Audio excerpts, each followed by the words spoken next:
Rồi, xin chào các bạn.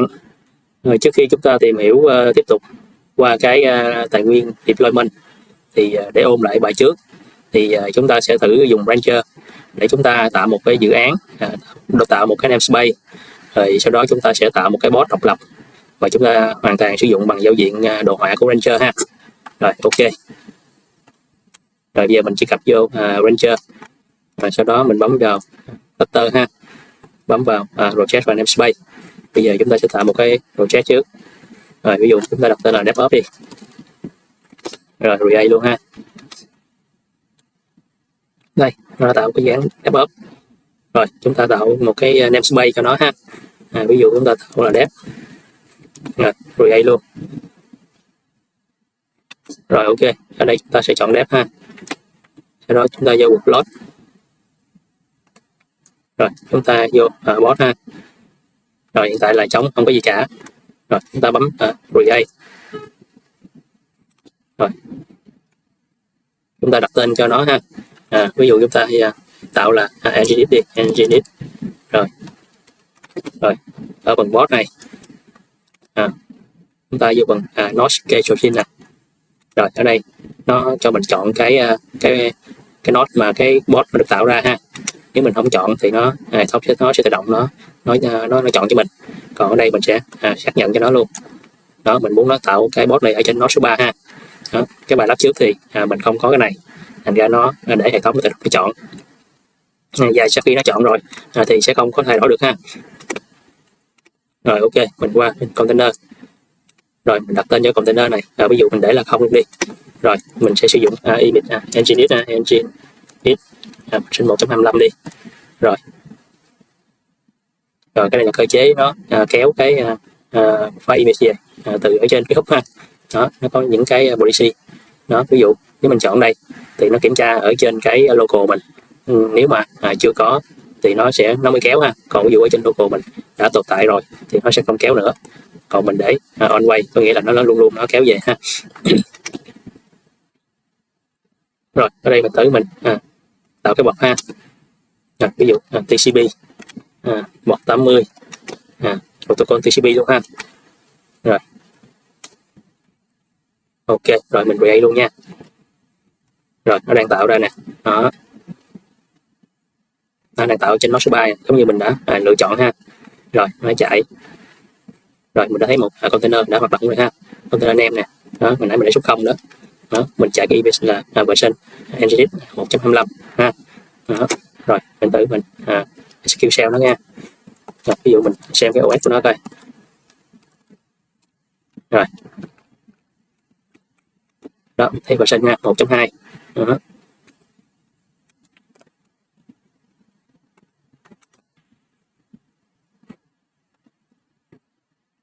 Rồi edit config. Rồi ví dụ mình muốn version latest ha, là version mới nhất. Mình xóa đi. Rồi mình lưu lại ha.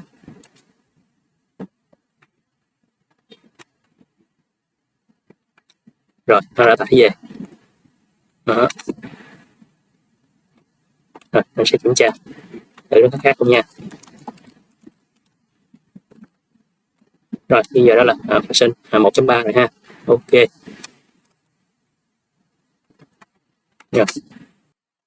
Rồi bây giờ chúng ta sẽ cùng tìm hiểu qua cái tài nguyên deployment ha. Cái workload deployment. Rồi trước đó thì các bạn xóa những cái bot đi ha, những cái bot mình đã tạo ra ở bài lab trước hoặc là cái mình vừa mới làm đó. Rồi mình xóa luôn đi. Rồi bây giờ mình bắt đầu mình tìm hiểu qua cái deployment ha. Rồi xóa đi ha. Ok. Rồi deployment là một cái tài nguyên dùng để quản lý và triển khai bot ra một cái tự động ha. Thường dùng để chạy những ứng dụng stateless như là frontend, backend, web rồi ha, API. Rồi nó làm được những cái gì? Rồi nó giúp chúng ta là tạo cái bot tự động nè, scale số lượng bot nè, manual là mình auto ha. Rồi update version. Ví dụ như mình đang sử dụng cái version Nginx 1.2, mình muốn update lên 1.3 thì nó sẽ có hai cái cơ chế ha. Một cái là rolling update default, nếu mình không khai báo thì nó sẽ sử dụng cơ chế này. Một cơ chế thứ hai là re-create ha. Rồi ngoài ra nó có thể cho mình roll back lại cái version trước đó ha. Rồi cái cuối cùng là nó sẽ giúp chúng ta luôn đảm bảo được cái số bot đang chạy ha.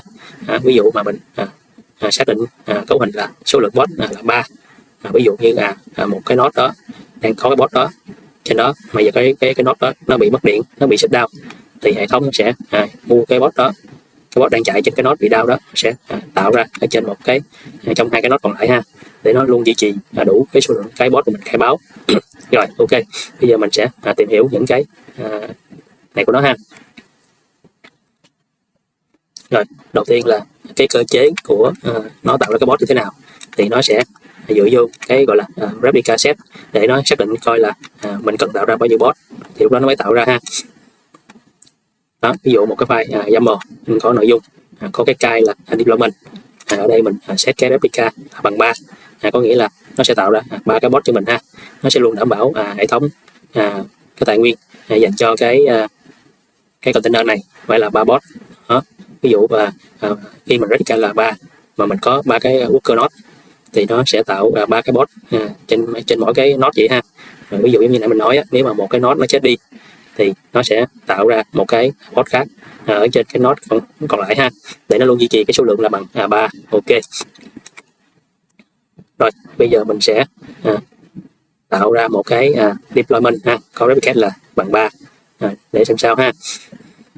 Rồi mình sẽ copy cái này, mình dán qua ChatGPT để nó convert ra cho mình ha. Bấm mắt lại.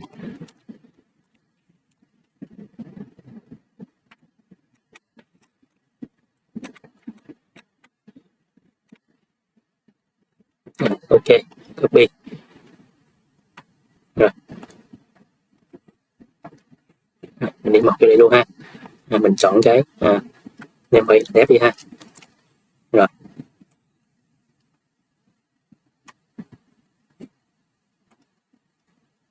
ok, đấy nó đã tạo ra cái deployment cho mình ha. Đó, mình bấm vô nó sẽ chuyển qua cái bot cho mình ha. Nó chuyển qua đây nè. Đó, ở đây mình có 3 cái container. Đó, đây đó, deployment đó nó tạo ra cho mình 3 cái bot tương ứng trên 3 cái node ha. Đó. Đó.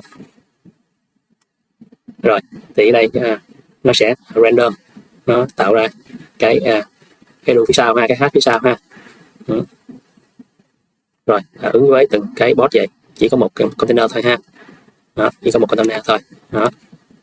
Rồi ok.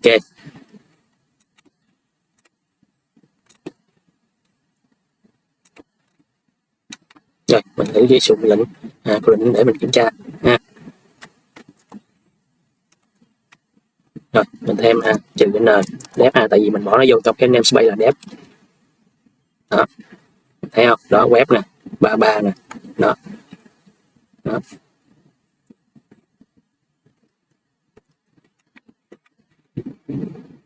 Rồi xem chi tiết thử ha. Rồi, mình cũng phải thêm cái namespace vô. Đó.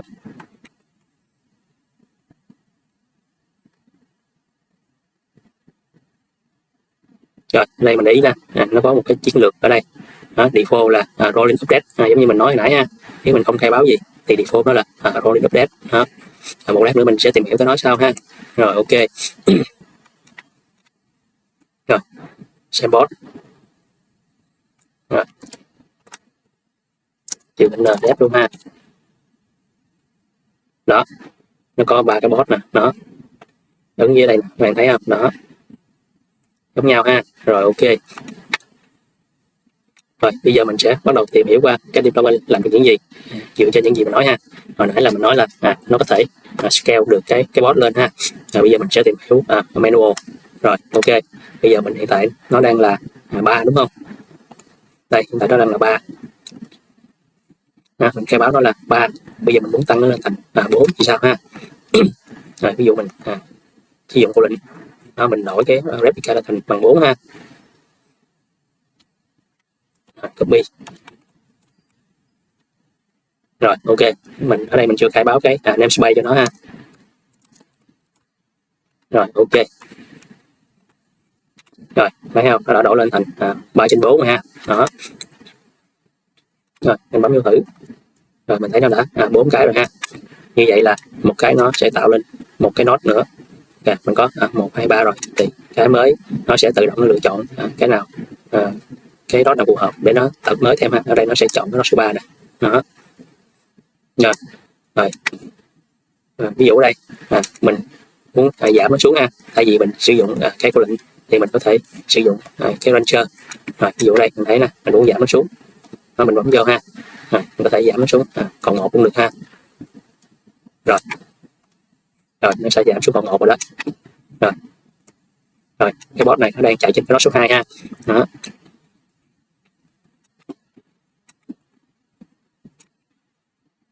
Rồi ok, bây giờ mình sẽ tiến hành ô tô ha, mình test thử coi nó tự động nó scale như thế nào ha. Rồi ở đây cái ngữ cảnh là mình sẽ tiến hành mình cho nó theo dõi cái CPU ha. Nếu mà CPU vượt quá bao nhiêu phần trăm đó thì nó sẽ scale up cái bot lên cho mình ha. Rồi ok. Rồi trước khi đó thì mình phải kiểm tra coi cái Katamex mình đã có cái Magic Server chưa ha. Rồi hiện tại là chưa có ha, nó là available. Thì mình phải cài chip thêm cái Magic Server thì nó mới theo dõi được ha. Rồi, tiến hành cài ha.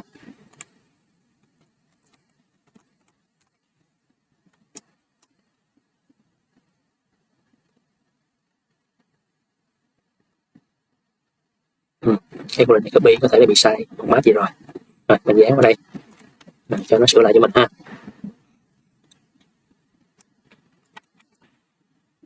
Rồi, copy. Ok.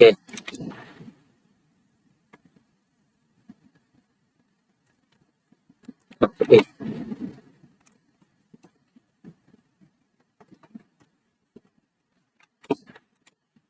Rồi mình thêm cái TOS vô cho nó ha. Rồi vị trí ở như này mình tìm thử cái 10250.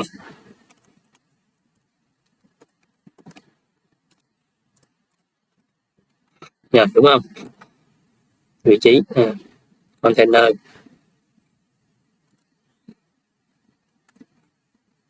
Rồi đúng rồi, ok, mình sẽ thêm cái dòng này vô ha.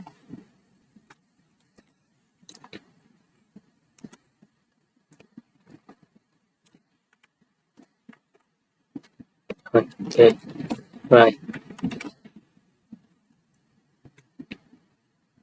Rồi mình kiểm tra lại coi có chưa ha.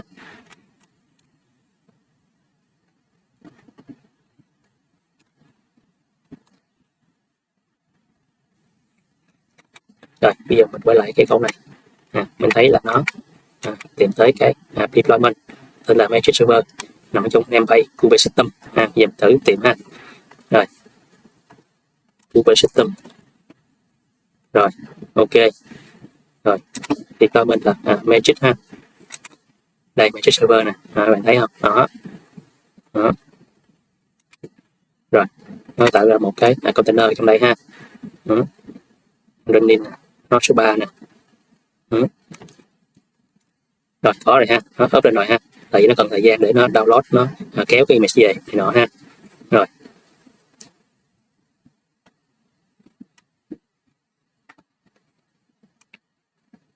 ở đây Magic Server của thằng này nó chỉ có 1 thôi. Rồi mình scale luôn đi ha, kéo lên 2 đi.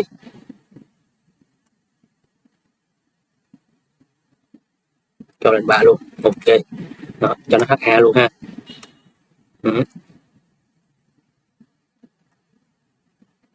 Đó, nó tạo 2 cái bot còn lại ha.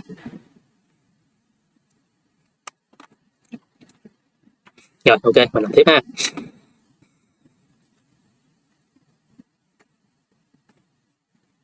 Rồi mình thử kiểm tra cái Nembay Dev mình coi nó như thế nào ha, cái bot nó như sao.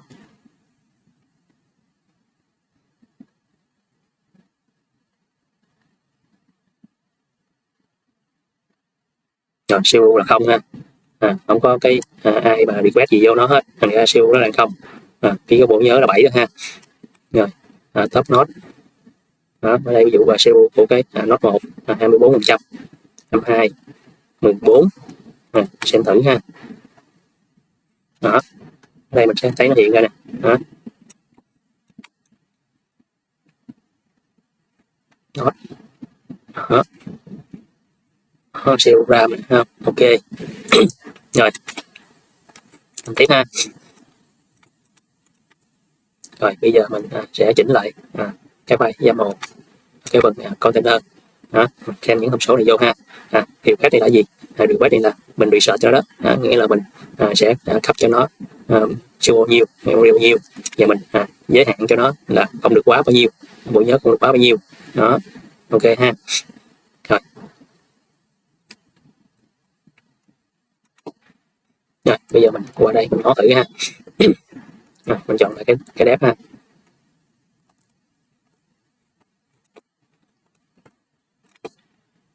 Deployment. Rồi edit config bot nginx research. Rồi mình chọn vô cái container mình ha. Rồi ở đây đó, cái phần này là phần request nè, phần này phần limit nè. Đó. Đó, vậy là mình có hai cách ha. Một là mình sửa đây, hai là mình sửa cái file YAML ha. Rồi mình sửa giao diện brancher luôn đi ha. CPU là 100 và 128 ha, 128. Rồi sửa thử ha. CPU 100 128. Rồi tiếp theo CPU là limit là 500, memory là 256 ha. 500 256. Rồi lưu lại ha.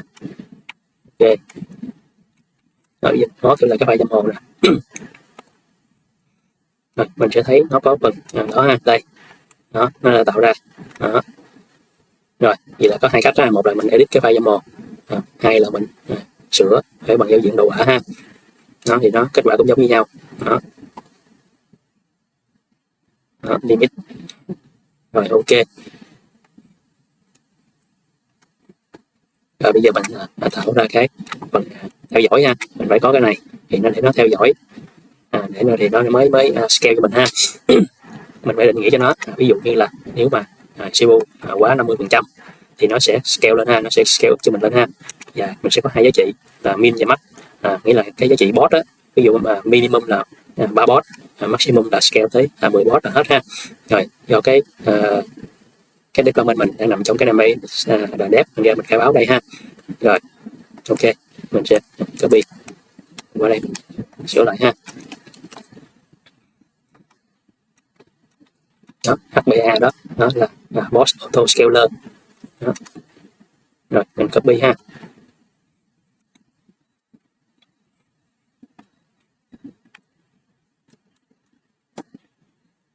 Rồi tiếp theo đó, nếu mà trên 50% thì tăng bot lên, dưới 50 thì giảm bot ha. Rồi sẽ kiểm tra.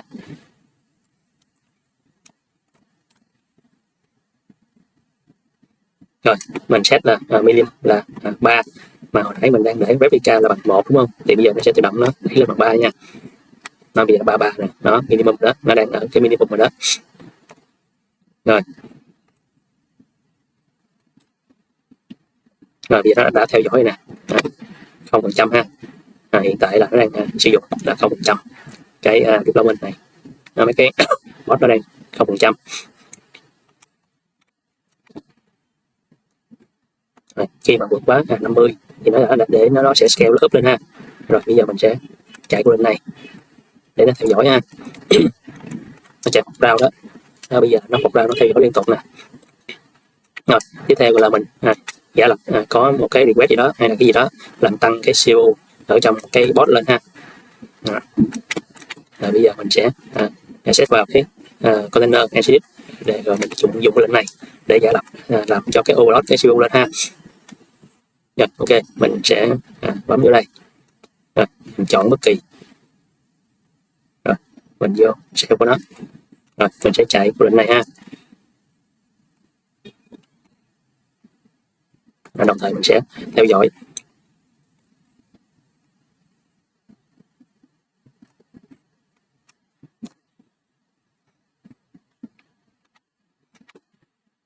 Rồi, mình sẽ theo dõi số lượng bot đây nha. Đây là màn hình này, đó bắt đầu tăng lên nè, 8%. Mình muốn tăng cái lẻ thì mình sell vô trong thêm một cái con bot nữa rồi mình chạy lên đó ha, nhưng mà từ từ thôi, nên thì nó cũng tăng lên không cấp.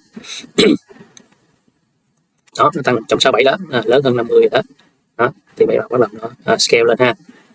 Mình kiểm tra đó, bot nè, đó 6 bot rồi nè, nãy giờ hồi nãy chỉ có 3 đó, bây giờ tăng lên 6 rồi nè. Đó, nhưng mà maximum là 10 ha, nó không có hiện hơn 10 được. Đó, bây giờ cứ để đi, đó bây giờ 10 rồi nè. Đó, đó bây giờ là CPU là 166% luôn rồi nè, thấy không? Đó.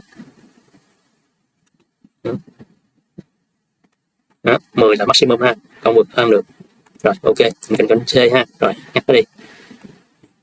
Rồi bây giờ mình phải đợi trên 5 phút nó mới scale down lại ha, chứ không có scale down liền. Thì nó scale down liền là nhiều khi nó sẽ bị flat pin ha, nghĩa là cái xu nó trồi sụt mà nó cứ tăng giảm liên tục thì nó sẽ bị flat pin. Thành ra là default nó sẽ set là hơn 5 phút ha. Đó bây giờ xu giảm xuống rồi đó, bây giờ rồi ok.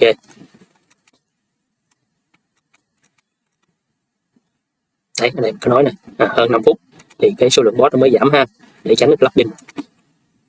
Rồi bây giờ ở trên Rancher mình muốn xem cái HBA này nó nằm chỗ nào thì mình sẽ search cái keyword này ha. Đây mình sẽ copy cái keyword này, mình vào Rancher, mấy bạn bấm vô chỗ cái kính lúp này nè, đó, bấm vô, dán vô, đó, bấm vô nữa, đó, mình có thể bấm vô mình điều chỉnh ha. Đó, đó, mid nè, mắt nè, thấy không? Rồi hành vi nè, ở đây. Rồi ví dụ mình muốn nó giảm xuống liền, đấy, scale down ở đây là 300 giây. Rồi như vậy là mình đã thấy được là deployment nó hỗ trợ cho mình scale ha, bằng hai cách manual và auto scale ha, đó có hai cách. Rồi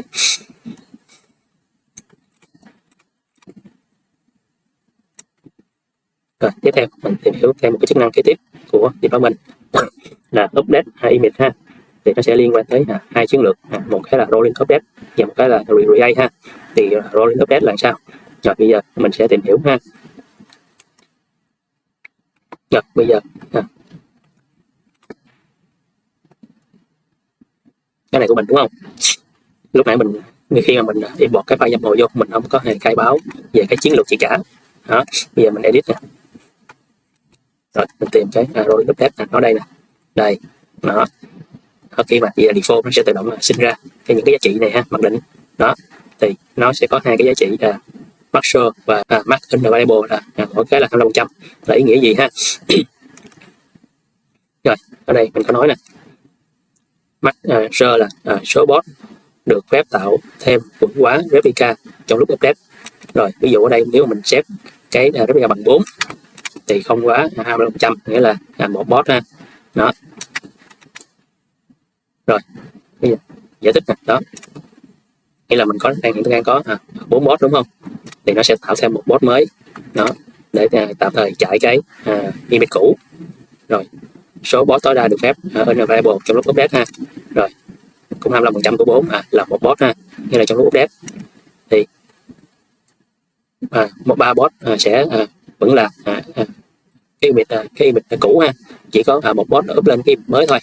Đó. Rồi giờ làm thử nha, bây giờ mình sẽ chỉnh nó thành captcha thành 4 ha. Rồi nó chưa giảm nữa, chưa tới 5 phút nữa nó chưa chịu giảm nữa. Rồi mình giảm tay.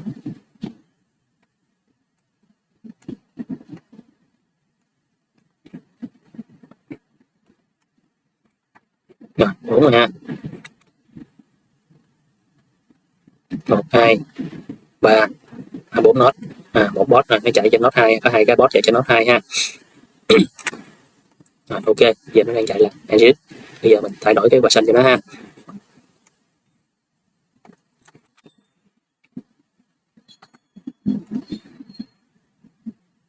Rồi mình thay đổi nó thành 1.25. Rồi các bạn theo dõi ha, share lại. Rồi mình nhìn đó, bắt đầu đó, update từng cái ha. Đó, nhìn đây nè.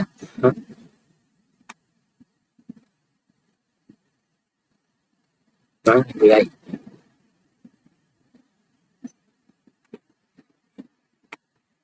Rồi 3 cái, 4 cái. Rồi cái cuối cùng ha. Đó. Rồi như vậy là với 4 khai báo này thì cái việc 4 bot thì nó luôn luôn có 3 bot nó support người dùng kết nối vô ha. Nó chỉ update một bot thôi, sau khi một bot đó update xong thì nó lại chuyển qua update cái bot khác ha. Đó, như vậy đó gọi là rolling update ha. Rồi bây giờ mình sẽ chuyển qua mình tìm hiểu về Relay. Thì Relay là mình hiểu đơn giản là nó một lần nó sẽ update tất cả luôn ha. Thì lúc đó mình sẽ có downtime. Đó, nghĩa là mình không có sự gối đầu á, nghĩa là nó sẽ update một lượt 4 máy luôn. Rồi bây giờ mình sẽ thay đổi cái chiến lược ha thành Relay. Đó, mình sửa lại ha. Rồi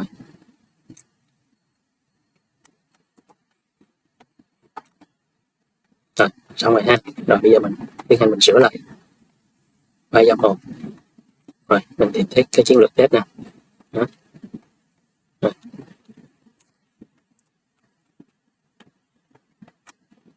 Này khó để bị trùng.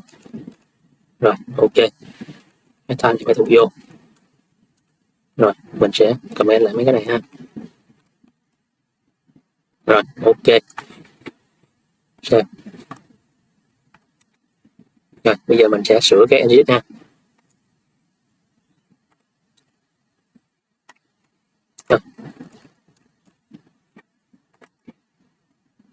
Rồi xem này, nó làm lần nó cùng lúc ha, nó làm cùng lúc mà mấy cái máy luôn, nghĩa là mình sẽ có downtime thời gian này ha. Đó, rồi đó là sự khác nhau giữa rolling update và relay ha. Rồi chức năng kế tiếp là rollback, nghĩa là mình muốn quay lại cái phiên bản trước đó.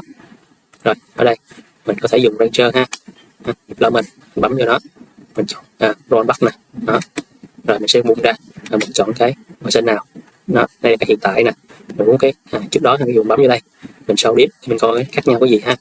Mình chọn kích đi cho dễ nhìn. Đó, rồi đây là cái bảng hiện tại, hiện tại bên tay trái ha. Cái bảng mình sẽ quay lại là bên tay phải ha. Đó, bây giờ mình quay lại thì nó sẽ trở về cái exit.25 ha. Rồi mình bấm luôn ha. Đó, nó sẽ về 125. Đó, 125 ha. Rồi đây là chức năng rollback. Ok.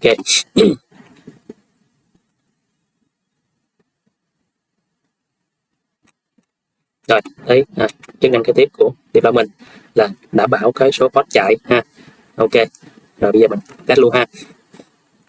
Rồi ở đây mình đang thấy deployment nó đang replica là bằng 3 đúng không? Bây giờ nếu mình tắt đi một cái máy đúng không, thì sao? Nếu mình tắt đi một cái máy thì nó phải tạo một cái bot khác bù vô ha. Thì cái bot khác đó nó sẽ nằm trên một cái node bất kỳ do hệ thống nó tự động lựa chọn ha. Rồi đầu tiên một chút xíu mình phải xác định cái này chút ha.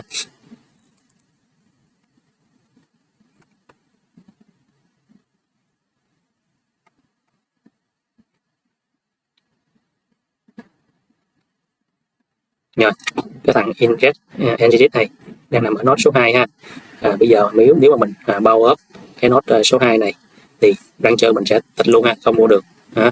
Thì bây giờ để mình test cái chức năng đảm bảo cái số bot chạy thì mình tắt cái máy số 3 đi ha. Mình test cái máy số 3 đi, tắt máy số 3. Rồi ok, mình sẽ bao up cái máy số 3 ha. Máy số 3, mình sẽ tắt máy số 3 đi. Rồi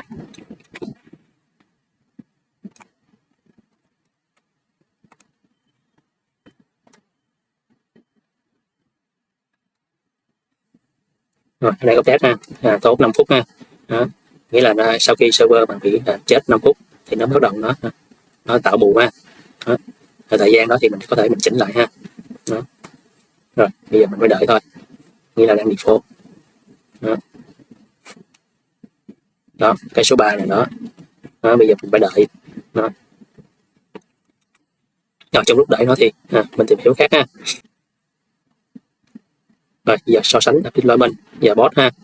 Rồi thì ở đây mình thấy là bot là tạo thủ công ha, còn deployment là tạo tự động ha. Nó sẽ control được cái số lượng bot ha. Rồi, chết thì tự tạo lại, còn bot thì không ha, chết thì chết luôn.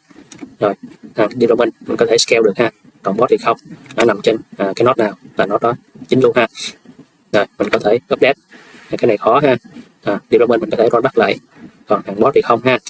Đó thì do đó là hầu như là mình luôn sử dụng cái workload resource là development hoặc là stable set hoặc là daemon set ha, chứ ít khi nào dùng bot lắm. Đó, bot khi nào là mình ad hoc mình muốn test nhanh một cái bot gì đó thì mình mới tạo thôi ha. Rồi một cái lưu ý quan trọng đó là cái file YAML đó, cái file YAML thì bắt buộc cái phần khai báo nó phải giống nhau ở cái phần selector và cái phần template ha. Ví dụ cái app này 2 chấm web ở phần selector thì cái phần template này cái app này cũng phải là web luôn ha. Đó, bắt buộc phải giống nhau không là nó báo lỗi ha. Cái này là rất dễ bị nhầm lẫn đối với mọi người ha, kể cả những người mà có kinh nghiệm rồi đôi khi họ cũng bị nhầm lẫn, nó hơi khó chịu cái chỗ này đó. Rồi tại sao phải giống nhau? Do đó cơ chế nha, nó tiền nó phải giống nhau đó. Nếu mà selector là có app web thì bot phải có app bằng web ha, nó phải tìm thấy thì nó mới tạo ha. Còn nếu mà sai thì chỉ có nước là mình remove đi, mình xóa cái development đi rồi mình tạo lại rồi mình apply lại thôi ha. Đó.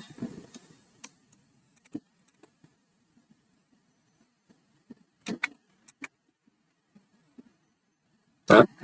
Rồi bây giờ mình sẽ test một cái sự khác nhau giữa bot và deployment ha.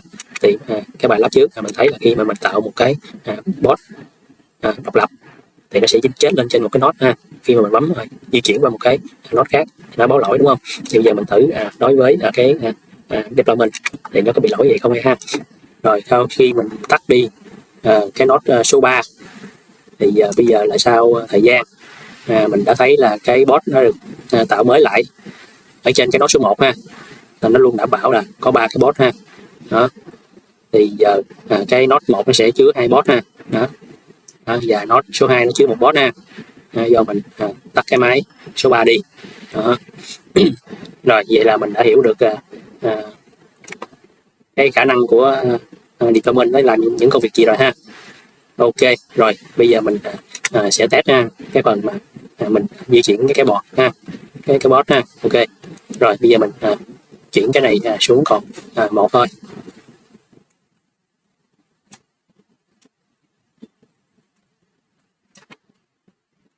Rồi bây giờ mình chỉ còn một ha.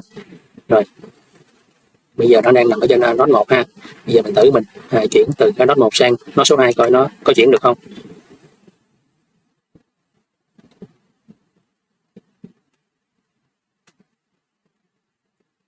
Cái này nó dính cái hồi nãy mình để minimum là 3, mình cần phải xóa đi ha. Từ từ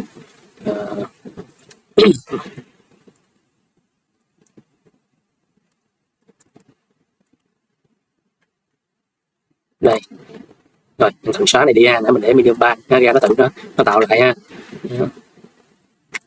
Rồi delete.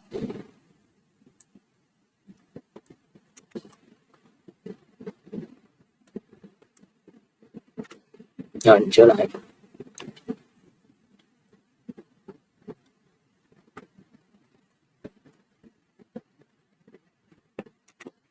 Rồi ok, bây giờ còn lại một bot nằm trên cái node số 1. Rồi mình sẽ thử chuyển nó sang cái node số 2 ha. Rồi edit nó. Rồi, chuyển qua bot. Node đó, bây giờ mình chuyển qua số 2 thử được không nha. Save. Có lỗi kỳ 7. Mình phải chuyển ở ngoài deployment. Mình thử qua đây nha.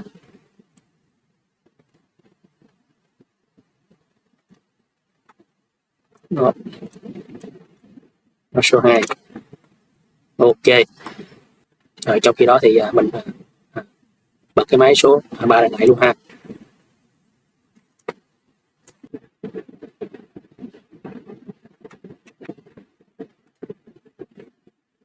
Rồi node 2 ha. Rồi giờ mình thử mình chuyển nó về node 1 lại.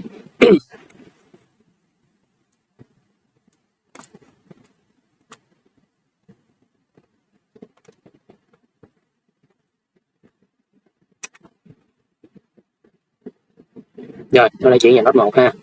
Ok, xong. Rồi như vậy là nó khác với lại cái phần mà mình tạo cái boss độc lập ha. Boss độc lập thì không có chuyển cái boss đi được, còn deployment thì có thể chuyển được ha. Rồi bây giờ mình sẽ coi như là mình đã tìm hiểu xong về deployment rồi. Bây giờ mình cần phải cải thiện cái launcher một chút đó. Thì Ingress Engine nè,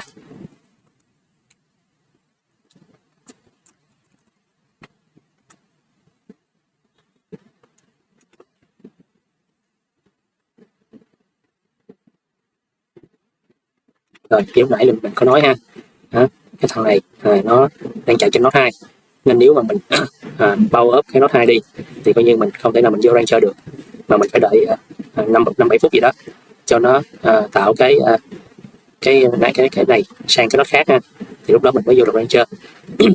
Thì để khắc phục được cái này thì mình có những cái cách sau ha. Đầu tiên là có một cách là mình giảm cái thời gian 5 phút lại bằng cách là mình chỉnh sửa cái manifest này ha. Đó, mình chỉnh sửa các cái trị này cho nó nhỏ lại thì nó sẽ giảm cái thời gian nó tạo cái boss ha.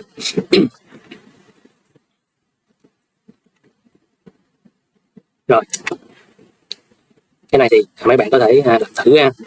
Rồi cách thứ hai là mình tăng cái replica lên đó, mình tăng cái replica lên set lên là 2 hoặc là 3 ha. Đó, ví dụ ở đây mình tăng lên là 2 đi đó, mình tăng lên là 2 đó.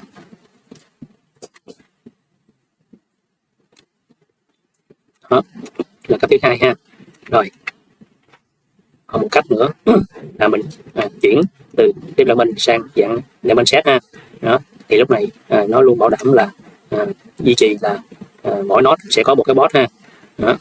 Ví dụ sau này mình có tạo thêm một cái node nữa, mình cho vô cái lifter này thì lúc đó nó sẽ tự động tạo ra cái boss đó trên cái node mới ha. Đó. Đó thì cái sự khác nhau giữa deployment và deployment set đó là deployment thì nó giữ số boss ha, còn deployment set thì nó giữ boss trên node. Đó. Khi mà một node chết thì deployment nó sẽ tạo boss bù, còn khi mà một node chết thì cái thằng deployment set nó không có tạo ha. Đó. Nó luôn giữ cái số boss là cố định ha. Nó ví dụ mình tạo replica là bằng 3 thì một node chết thì nó sẽ tạo một cái boss bù qua những cái còn lại ha. Còn deployment set thì nó luôn duy trì là mỗi node sẽ có một boss, mà cái node đó chết thì cái boss đó nó cũng chết theo ha. Đó thì mình thường áp dụng deployment khi mà mình cài các ứng dụng như Nginx hoặc là những cái app gì đó, backend frontend gì đó ha. Còn deployment set thì mình thường áp dụng cho login hoặc là cho những cái dịch vụ về monitoring ha. Rồi các bạn có thể thực hành chuyển từ deployment sang deployment set cho cái dịch vụ ingest Nginx ha. Đó, các bạn có thể làm theo cái hướng dẫn này để mình chuyển đổi ha. Rồi ok. Rồi kế tiếp mình sẽ có một cái bonus nữa là mình sẽ dọn dẹp những cái tài nguyên cho cái máy ảo của mình nó nhẹ ha. Tại vì hiện tại là máy ảo mình mình có một cái giới hạn về tài nguyên dùng cho máy ảo. Khi mà làm lab này thì nếu mà cái nó bị đầy lên thì nó sẽ ảnh hưởng tới cái performance, thì mình có những cái phương pháp mình dọn dẹp như thế này ha. Rồi bây giờ đầu tiên là mình sẽ giảm cái replica set cho cái image server ha. Rồi hồi nãy mình để 3 giờ mình để 2 là được rồi. Đó, cho mình giảm bớt cái tài nguyên của mình. Rồi mà vẫn đảm bảo được HA ha. Và tiếp theo mình sẽ xóa những cái dịch vụ mà mình không sử dụng nữa ha.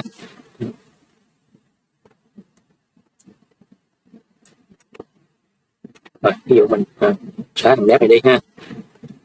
Rồi tiếp đi.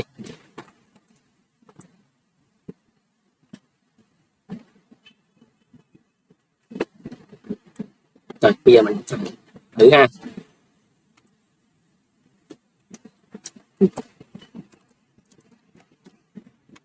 Rồi để mình dọn dẹp hơn, lát nữa nó giảm còn bao nhiêu ha.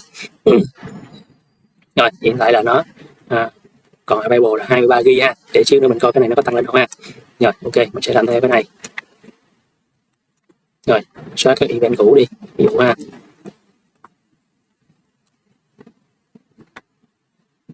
Rồi tiếp theo mình xóa những cái bot bị treo đi ha. Nó đang ở chế độ terminate á, mình sẽ phọt và delete nó đi ha.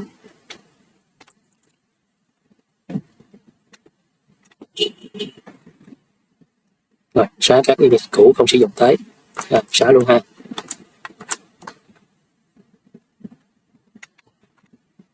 Rồi tiếp theo xóa cái log đi ha.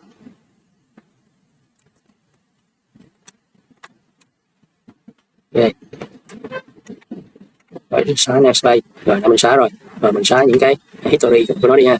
Ví dụ mình search cái dataset. Rồi on.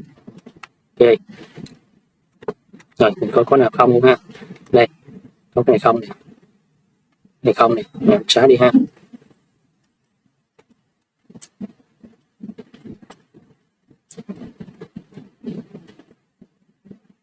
Rồi ok. Rồi vậy là xong rồi ha. Rồi bây giờ mình kiểm tra lại ha.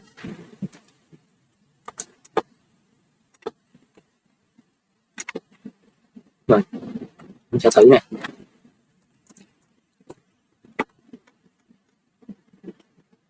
Đó lên 24 GB ha, mình đã giải phóng được gần 1 GB rồi đúng không? Đó ok. Rồi ví dụ như cái log này nè, mình có thể chạy trên các log còn lại luôn ha. Sao nè. Nè.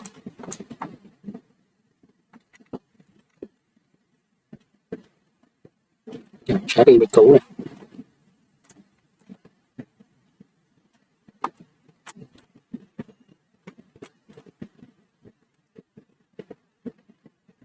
Rồi.